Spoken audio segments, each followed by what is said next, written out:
एक भजन के साथ आज का कार्यक्रम का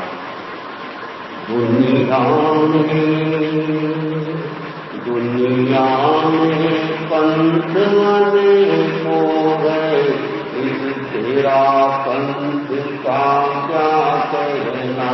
दुनिया में पंथ अनेको है, इस तेरा पंथ का क्या कहना। दुनिया में संघ अनेको है, इस धर्म संघ का क्या कहना। दुनिया में संघ अनेको है, इस धर्म संघ का क्या कहना। दुनिया में संत अनेको है, इस महासंत का क्या कहना। दुनिया में संत अनेको है, इस महाश्रमण का क्या कहना। भिक्षु ने नीव लगाई, बाबे ने अलग जगाई।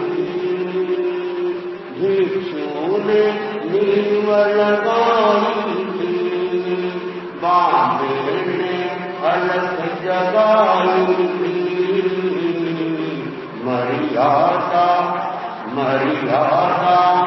मर्यादा पुरुषोत्तम भिक्षु, उस वीर भिक्षु का क्या कहना। दुनिया में संघ अनेको है, इस धर्म संघ का मर्यादा इसका प्राण है। मर्यादा इसकी शान है। मर्यादा इसका प्राण है। मर्यादा इसकी शान है। दिखलाया हमको गुरु ने, मर्यादा में हमको रहना। दिखलाया हमको गुरु ने, मर्यादा में हमको रहना। दुनिया में संघ अनेको है, इस धर्म संघ का जो आन पान को छोड़ेगा, पर्वत से माथा फोड़ेगा। जो आन पान को छोड़ेगा, पर्वत से माथा फोड़ेगा।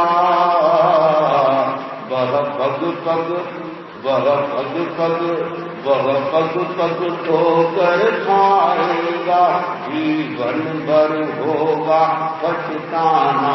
वह पग ठोकर खाएगा, जीवन भर होगा पछताना। दुनिया में संघ अनेको है, इस धर्म संघ का जो इस संघ से टकराएगा, वह कभी नहीं सुख पाएगा। जो इस संघ से टकराएगा, वह कभी नहीं सुख पाएगा।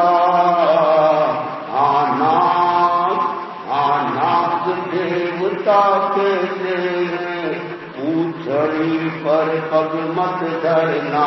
आनाथ देवता कहते हैं, पूछड़ी पर पग मत धरना। दुनिया में संघ अनेको है, इस धर्म संघ का यह संघ बड़ा निराला है। गुरु महाश्रमण रखवाला है। यह संघ बड़ा निराला है। गुरु महाश्रमण रखवाला है।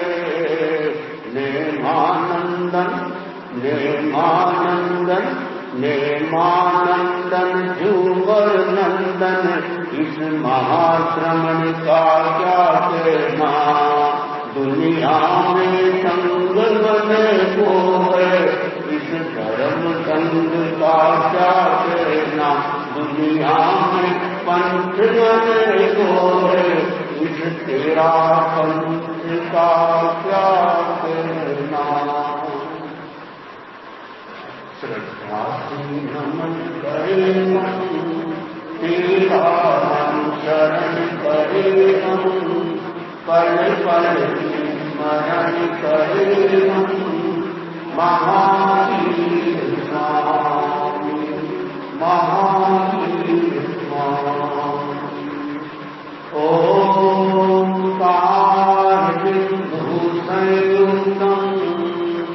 नित्यं ध्यायन्ति योगिनः कामदं मोक्षदं एव। ओंकाराय नमो नमः। ओंकाराय नमो नमः। परम आराध्य के पावन चरणों में वंदन। अष्ट विराजित धर्म प्रेमी भाइयों को आज का दिन विकास महोत्सव का दिन है। आज के दिन 13 पंथ में लगभग 30 साल पहले आचार्य ऋषि के साहित्य में दिल्ली में 94 में विकास महोत्सव सबसे पहले मनाया गया। विकास महोत्सव मनाने का आधार ये रहा कि आचार्य ऋषि के मन में चिंतन आया कि मैं चाहता हूं कि जो युवाचार्य महाप्रभु है ये आचार्य बन जाए। और आचार्य दो नहीं सकते तो उन्होंने आचार्य पद का विसर्जन कर दिया। फिर उनको गणाधी पद कहने लगे। लेकिन आचार्य महाप्रभु की विशेषता रही, उन्होंने कहा अभी आप विराज रहेंगे और हम आपका पत्तोत्सव नहीं मना सकते, आपने मना कर दिया। लेकिन हम इस पत्तोत्सव को विकास महोत्सव नाम से संबोधित करते हैं और वो परंपरा आज भी चलती है, चल रही है और आगे भी चलती रहेगी। तो 13 पंथ के मुख्य 3 महोत्सव थे पहले, पट्टोत्सव, चर्मोत्सव और मर्यादा महोत्सव। अब एक और हो गया, वो है विकास महोत्सव आज का दिन। और इसमें बताया कि 13 वर्ष में कैसे कैसे विकास किया। आचार्य दीक्षित से देख लिया, संतों की संख्या बहुत कम थी। जहां शुरुआत में 13 पंथ थे, 13 मासू साथ गया चौरया परम परमार्थ। 13 वर्ष के साथ आगे भी ज्यादा चले, लेकिन वो घबराए। फिर धीरे संख्या बढ़ती गई और 13 वर्ष की 5 मौलिक मर्यादा। पहली मौलिक मर्यादा है सर्व साधु साधियां एक आचार्य की आज्ञा में रहे। दूसरी, विहार चतुर्मास आचार्य की आज्ञा से करे। तीसरा, साधु साधियां अपने अपने शिष्य शिष्याएं न बनाए। नंबर 4, आचार्य योग व्यक्ति को ही दीक्षित करे। दीक्षित करने के बाद भी कोई अयोग्य निकल जाए, संघ से मुक्त कर दे। और 5वीं मौलिक मर्यादा, आचार्य अपने शिष्य या गुरु भाई को अपना उत्तराधिकारी बनाए तो सर्व साधु साधियां उसे सहज स्वीकार करें। ये 5 मौलिक मर्यादा किसी आगम में नहीं मिलेगी, ये गिरावट थी। और ये मर्यादा बनाने से ये फायदा हुआ कि संगठन आगे बढ़ गया। वो संगठन महान होता है जिसकी नींव में मर्यादा है। 13 पंथ की नींव में मर्यादा है, संगठन है, अनुशासन है। छोटी सी मर्यादा बहुत काम की आती है। छोटी सी भूल भी व्यक्ति को सुधार कर सकती है। तो इस जरासंध का विकास हुआ, संतों की संख्या बढ़ी, ग्रंथों की संख्या बढ़ी। एक समय था, स्वामी जी बोलते फरमाते हैं कि मैंने चतुर्मास में, एक चतुर्मास में अनेक बार अंजना शक्ति का व्याख्यान दे, व्याख्यान बस एक ही किताब के पास में, वो भी हाथ की नीचे होती और किताबें नहीं मिलती, ऐसा समय था। तो आज देखिए कितने सारे किताबें ग्रंथ है, तो संत की संख्या बढ़ी, ग्रंथ की संख्या बढ़ी और विकास हुआ प्रबुद्ध साधु साथियों का। पहले के समय में बहुत कम गिनती के प्रबुद्ध साधु साथियां होते थे। आज देखिए हमारे जंक्शन में एक से बढ़कर एक साधु साथियां, कितना विकास किया उन्होंने, बहुत तरह का विकास किया। हमारे साधु संत धर्मसंघ में गाने की कला में, बनाने की कला में, प्रवचन देने की कला में और धोने की कला में, बातें रखने की कला में बहुत दक्ष है। अन्य संप्रदाय के लोग कहते हैं ये बातें मशीन से बनी क्या? बोले मशीन से नहीं, हाथ से बनाए। उनको आश्चर्य होता कि आप कपड़े की सिलाई कैसे कर लेते हो, कविताएं कैसे बना लेते हो, इस तरह से। और फिर दर्शन में जब संख्या बढ़ी तो अवस्था भी आती है, तो सेवा केंद्रों की स्थापना की गई। दयाचार्य ने सबसे पहले लाडों के अंदर साथियों के लिए यह एक ठिकाना बनाया सेवा केंद्र का। फिर और संख्या बढ़ी तो साधु संत बढ़े, तो बीमारों की संख्या भी बढ़ी, स्वाभाविक है। जैसे जैसे बीमार लोग बढ़ेंगे तो हॉस्पिटल बढ़ेंगे, बीमार लोग बढ़ेंगे तो मेडिकल भी होगा, स्वाभाविक। इस तरह से फिर साथियों का सेवा केंद्र हुआ, विदासर, गंगासर और राजनेश्वर, डूंगरगढ़, कई जगह सेवा केंद्र है। और छापर में साधु का और एक साधु का बिलाड़ू में भी जैनी शिवार बिलाड़ू। तो सेवा केंद्रों का विकास हुआ। मैंने जानी कि ऐसा मानो कि जो जितने विकास के आयाम हैं, आचार्य महाप्रभु जी फरमाते थे कि विकास के 4 आयाम हैं। विकास का पहला आयाम है आगे बढ़ना, विकास करना, ये भी एक विकास है। दूसरा विकास का आयाम है रुक जाना, रुकना भी विकास है। तीसरा रुक कर पीछे देखना, पीछे भी देखना चाहिए। जो समझदार लोग होते हैं केवल एक तरफ नहीं देखते हैं, पीछे भी देखते हैं, सामने भी देखते हैं, दाएं भी देखते हैं, बाएं भी देखते हैं। और गीत में कहते थे एक भाई देख भी चलो, आगे भी नहीं, पीछे भी नहीं, दाएं भी नहीं, सब जगह देखते चलना। और चौथा आयाम है सफलतापूर्वक बहादुरी के साथ पीछे हटना। पीछे हटना भी विकास का एक आयाम। तो 13 पुरुष में आचार्यों का भी विकास हुआ और अभी तक 10 आचार्य हो चुके हैं। 11वें आचार्य हमारे सामने है, आचार्य महासमन जी। साधुओं की संख्या बढ़ी है, समन समयों की संख्या बढ़ी और साथी प्रमुखा भी पहले कोई आपसे पूछ ले स्वामी जी के समय साथी प्रमुखा कौन थी, तो कोई काम दिया था किसी को साथी जी को, लेकिन नाम ये स्थापना नहीं की गई थी साथी प्रमुखा।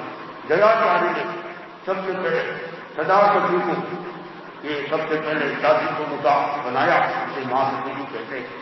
अभी तक धर्मसंघ में 8 साथी प्रमुखा हो गई है और 9वीं हमारे सामने राजमूर्ति जी, साध्वी जी सुखबाजी, वो पहले समड़ी थी, समड़ी के फिर उनको साध्वी बनी, साध्वी फिर न्यूजिका बनी और उनको साध्वी आचार्य महासमन जी ने उन्हें साध्वी प्रमुखा का पद दिया। तो 13 धर्मसंघ में यात्राओं का विकास हुआ। पहले एक समय था स्वामी जी के समय केवल राजस्थान में ही घूमते थे, वो भी 2 दिन पहले मेवाड़ मारवाड़। कुछ आचार्य भिक्षु ने हिम्मत की, कोशिश की और शरीर की तरफ चूरू की तरफ सही माधोपुर तक गए पैदल, बहुत बड़ी बात है। और जयपुर पधारे, मतलब इस तरह से विकास होता गया। फिर तीसरे आचार्य आए, दूसरे आचार्य भी आए, लेकिन उन्होंने भी राजस्थान की यात्रा की, राजस्थान से बाहर नहीं जा सके हो। फिर तीसरे आचार्य आए राजस्थान जी, उन्होंने गुजरात की यात्रा, कच्छ भी पधारे। फिर इसके बाद दूसरे आचार्य आए, उनका नाम दयाचार्य, वो मुनि अवस्था में दिल्ली पधारे। और जब वो दिल्ली पधारे तो लोगों ने देखा एक कोई था ज्योतिष का जानकार, बोले ये आज कोई आदमी जो निकला है, कोई पेड़ व्यक्ति कहा, कोई चक्रवर्ती यहां से निकला, चक्रवर्ती और पेड़ में चप्पल नहीं, ये कैसे हुआ? पता चला जैन मुनि लड़ गए। क्या नाम? बोले जय मुनि, जय नाम का बात दयाचार्य बने। तो वो दिल्ली की उन्होंने यात्रा की और कई जगह उन्होंने गए।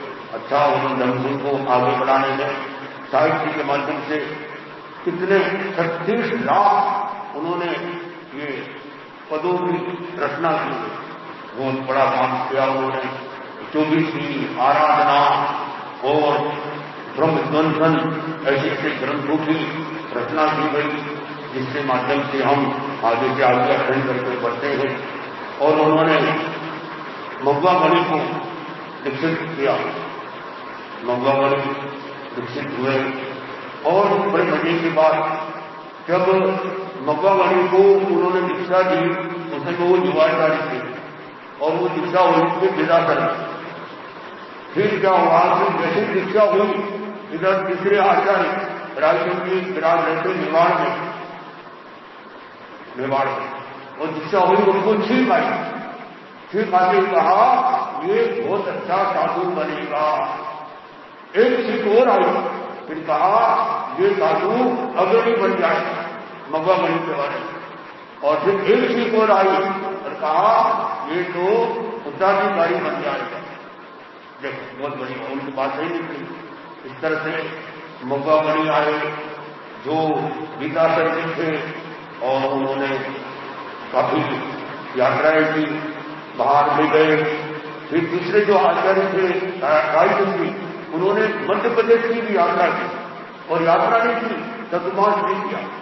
पेटलावर से चतुर्मास किया, मालवा में, एक यात्रा में हूं। और फिर एक बार उन्होंने जाने का मानस बनाया, लेकिन वो बीमार होने जा नहीं सके। फिर दयाचार्य पधारे, और दयाचार्य ने फिर मालवा में चतुर्मास किया, रतलाम के अंदर 1910 में विक्रम संवत।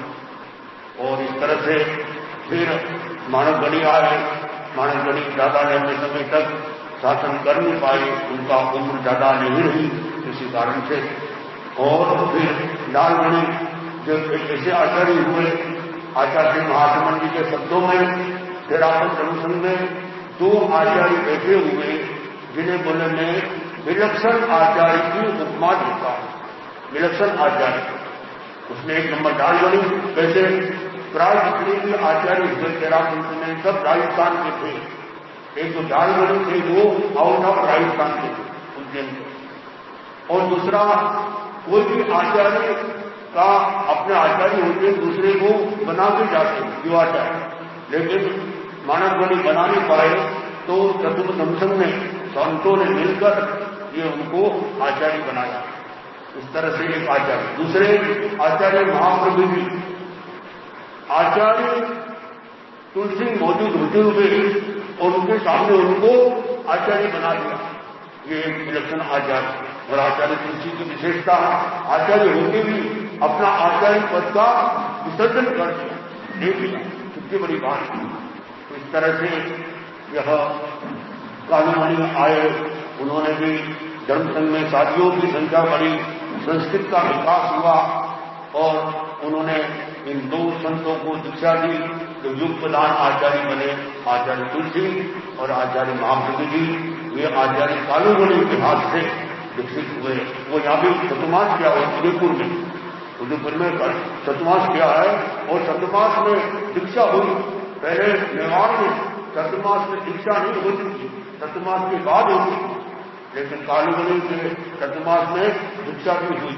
और आचार्य महाप्रभु पधारे, उनके भी आचार्य शिक्षा हुई। आचार्य तुलसी ने भी यहाँ पर चतुर्मास किया, बहुत सारे आचार्यों ने चतुर्मास किया। उत्तराखंड के सभी आचार्यों का, आचार्य दीक्षित से लेकर आचार्य महामंत्र तक का उदयपुर में आगमन हुआ है। किसी का युवाचार्य के रूप में, किसी का साधु के रूप में। इस तरह से आचार्य तुलसी जिन्होंने इतना विकास किया, आज हम इनडायरेक्ट आचार्य तुलसी को याद करें। उनके कारण ही ये हमको मिला है विकास महोत्सव। उन्होंने ये आचार्य पद छोड़ा और जो विकास महोत्सव का रूप किया है, और वो लालनू के रहने वाले थे, हमारे नाथ साहब लालनू के हैं, सभा मंडली और भी बहुत लालनू लोग यहाँ रहते हैं। लालनू के लिए गौरव की बात है। इस तरह से उन्होंने कितना विकास किया। देखिए समन दीक्षा निकाली, समन दीक्षा के माध्यम से 7 समुद्र पार पहुंचा गया। आज से 50 साल पहले जब ये पूछा गया कि क्या तेरा पंथ का आचार्य विदेश में जाएगा, तो उस समय कहा गया कि आचार्य तो नहीं जाएंगे। आचार्य तुलसी थे उसमें, आचार्य तुलसी तो नहीं जाएंगे, उनके पुतले पुतलियां विदेश में जाएंगे। और जो समन कन्या थे वो उनकी भाषा में वो उनके पुतले पुतलियां। तो मुझे भी समन रहने का मौका मिला था, गुरुदेव की कृपा से मुझे भी विदेशों में जाने का मौका मिला। इस तरह से फिर ये कहा गया कि एक बार जो अभी शादी प्रमुखा है, ये पहले कम्युनिस्ट, ये अमेरिका में, अमेरिका के लोगों ने कहा आपके आचार्य तुलसी अमेरिका में क्यों नहीं जाते? तो उन्होंने कहा हमारे आचार्य की तो ये पैदल चलते हैं, कैसे आएंगे अमेरिका? तो अमेरिकन भाई ने कहा कि आचार्य तुलसी विदेश जाए न जाए, तेरा पंथ का जो 11वां आचार्य होगा वो विदेश जाए। ये बात 1990 की है, जब 1990 में पाली समाज था। मैं समझता, मैंने भी उस बात को सुना और आचार्य तुलसी को एक बात अच्छी लगी। उन्होंने कहा ये बात जनता को एक बार और बताओ। उस जो साजिद पुंखा थी उन्होंने बात बताई थी कि वो विदेशी लोग बोलते थे कि तेरा पंथ का 11वां आचार्य विदेश। और हमने आंखों से देखा जब आचार्य श्री महासमन जी विदेश की यात्रा से पधारे, वीरगंज में उनका स्वागत हुआ, उसमें मैंने इस बात को याद दिलाया कि आचार्य तुलसी के समय में ये बात कही थी कि तेरा पंथ का 11वां आचार्य विदेश जाए। वो बात सही नहीं। तो ये आपको ये बात इसलिए बताई है। और आचार्य महाप्रति जी, उनका कहना क्या, उसका नाम है महाप्रति विहार। हम महाप्रति विहार में जब भी आते हैं रहते हैं तो महाप्रति की याद जी अपने आप आ जाती है। और उन्होंने अपने उत्तराधिकारी में कितना आगे बढ़ाया महासमन जी को। तो हमने और कोई आचार्य को देखा चाहे देखा, लेकिन अपने महासमन जी को हम देख रहे हैं। महासमन जी की विशेषता, कैरापंथ के जितने 10 आचार्य हुए, इन 10 आचार्य की क्वालिटी हम